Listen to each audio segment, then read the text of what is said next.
Bonjour et bienvenue dans Archi Urbain, l'émission qui vous parle d'architecture et d'urbanisme à Bruxelles. Je suis en compagnie de David Anquinet du bureau d'architecture ADN. Bonjour David. Bonjour Emma. Tu m'emmènes aujourd'hui à Kruinem. On sort presque de Bruxelles là. Oui, tout à fait, on est dans la périphérie bruxelloise, périphérie flamande. C'est ça, ce n'est pas grave, je veux bien voir ce que tu as fait ici aussi. Alors, on est dans un îlot de maisons classiques, avec des toits en pente, avec des briques apparentes peintes en blanche, de toutes les maisons qui se trouvent ici aux alentours. Et puis, une famille a acheté une maison ici, une maison mitoyenne, parce que généralement, au niveau de la fête, c'est une maison double. C'est une maison, la typologie première du quartier, c'est une maison ouvrière de type cité-jardin des années 30. Et la typologie première, c'était une maison double, chacun avait 100 mètres carrés. Et alors, donc, ils t'ont demandé d'agrandir la maison, et donc on peut dire que là, si elle est de main morte, on a donc un volume plus grand que la maison d'origine. Oui, c'est ça. On a augmenté le volume, disons, de 2/3. Ouais. Et parce que le programme demandait 4 à 5 chambres. Ouais. Pour une famille qui est assez importante, une grande famille.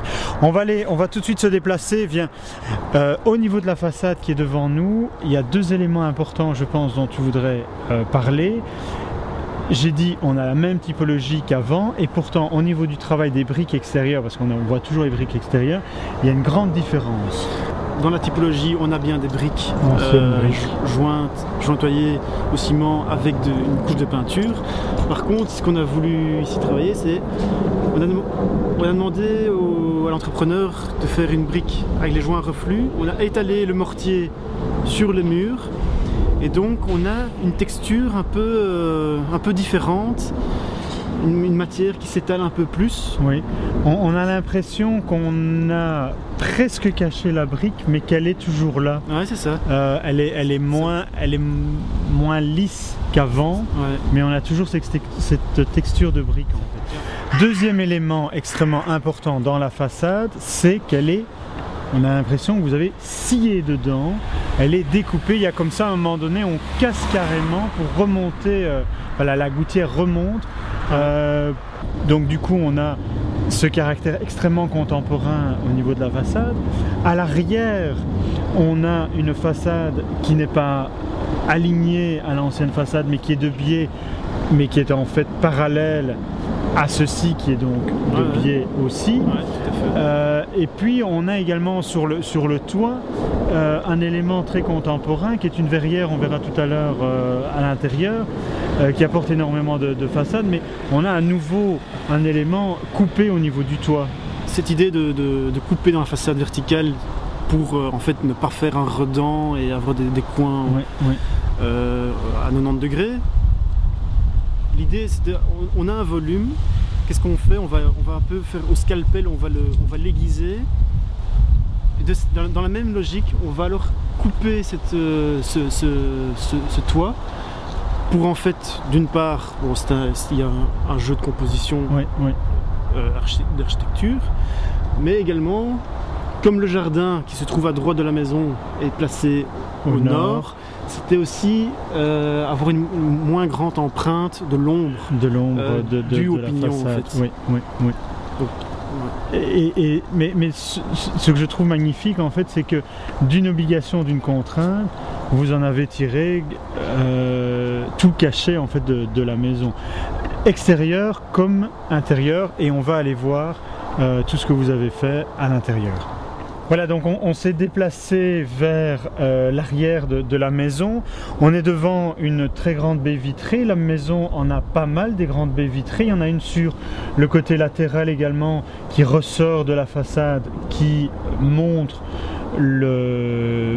qui est la fenêtre de la chambre des parents. Et alors ce qu'on remarque, c'est peu la même chose que sur un autre projet qu'on avait vu dans une autre émission. C'est le travail sur le blanc et le noir, je trouve. La différence ici, on a donc cet encadrement noir, on aura ça sur les portes également. Je pense que c'est quelque chose que tu aimes bien, cette dualité. Mais c'est vrai qu'ici, les cadres de baie sont travaillés dans un capotage en aluminium thermolaqué noir. Oui. Et ce qui est intéressant, c'est que ce capotage va pouvoir donner de la profondeur à la baie. Oui. Ici, la baie qui est derrière nous, elle est vraiment... le châssis est à l'intérieur de la maison, donc on a une grande profondeur, tandis que de l'autre côté, façade latérale, c'est une battée normale. Donc... et elle est à l'extérieur et on a quelque chose ici à l'extérieur. C'est marrant que tu sortes des choses comme ça parce que généralement, et on va le voir ici, tu aimes également faire en sorte que rien ne dépasse. On va voir quelque chose ici. Regardez cette gouttière, elle est entièrement intégrée. Il y en a une autre de l'autre côté. Ce qui est intéressant ici aussi, David, c'est qu'on voit très bien la nouvelle partie avec la nouvelle texture du mur et puis l'ancienne avec les briques comme l'ancien bâtiment. Et en parlant d'intégration de matière, la gouttière aussi, il y a un travail exceptionnel au niveau de la gouttière. Je pense qu'on n'est pas les seuls à intégrer des gouttières et intégrer des descentes d'eau, mais enfin voilà, c'est quelque chose que... Non mais c'est quelque chose qui était pour vous important dans... Oui, tout à fait. Ouais. C'est vraiment la volonté d'avoir le volume le plus simple entre guillemets, mais aussi le plus dessiné, le plus épuré, quoi. C'est ça. Quelle a été la difficulté au niveau de la réalisation de cette maison, peut-être moins classique que d'habitude, même si c'est pratiquement la construction d'une vraie maison, parce que on s'est passé de cette nouvelle partie vers l'ancienne, mais bon, il y a vraiment une toute nouvelle partie qui est importante. Ouais. Quelles ont été les difficultés ? Je pense qu'au niveau de la volonté donc, d'avoir ce noyau central avec l'espace qui tourne autour, ça implique au niveau stabilité qu'il n'y a pas d'éléments qui viennent récupérer le faîte. Pour bien faire, normalement, ce faîte aurait dû s'appuyer sur le pignon, mais comme il a été coupé, en plus, il y avait un problème de portance. Donc l'ingénieur, là, nous a fait une sorte de structure en métallique, en araignée, où en fait la toiture, la structure est métallique et vient se porter sur les murs périphériques de la maison. Donc ça c'est l'aspect technique qui permet d'avoir ces volumes ouverts et cette sensation d'espace dans la maison. D'espace dans la maison. On va un peu avancer. Donc nous avons ici le mur qui était le mur extérieur avant, où vous avez gardé juste là au-dessus un petit élément de la façade. Est-ce que chez ADN il est important de garder des traces du passé ? Ben, je pense que oui. Je pense que c'est de nouveau c'est une approche sensible et concrète de dire ben voilà, il y avait un bâtiment avant, on vient s'annexer à lui. Mais peut-être qu'on peut en garder certaines traces pour se souvenir de ce qui... C'est un peu l'histoire du bâtiment. Donc, on a gardé cette petite console qui sort du mur. En même temps, c'est un peu ludique. C'est vrai. Je pense que ça expliquera souvent, ils expliqueront souvent cet élément. Voilà, donc on se retrouve ici dans la chambre des parents. On est au-dessus du salon. Ouais. La salle de bain qui est là est au-dessus de la cuisine. Et le dressing est au-dessus de la salle à manger. De la salle à manger, mais pas la totalité, puisqu'on avait vu qu'il y avait une double hauteur.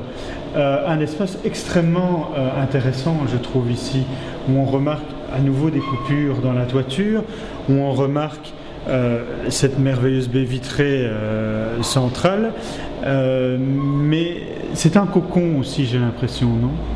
Ben oui, c'est vrai qu'avec le recul, quelque part, on se rend compte que toute la maison a été construite autour de cette chambre des parents, et c'est Et je pense que c'est un peu symbolique quelque part, parce qu'en fait c'est un jeune couple qui n'a pas encore d'enfant. D'accord. Et donc peut-être que... Mais ils vont être bien ici pour en faire. Enfin voilà, je crois qu'il y a quelque chose de symbolique là-dedans, d'avoir ce noyau central qui est la chambre et tous les espaces qui gravitent autour. David, on va se quitter ici dans la dualité entre l'ancien et le nouveau, le rugueux et le lisse. Et puis on se retrouvera peut-être pour de nouvelles aventures dans Arches-Urbain. Avec plaisir. Si tu as d'autres projets à me montrer. On en a d'autres. Bon, merci beaucoup David et merci à vous et à bientôt dans Arches-Urbain.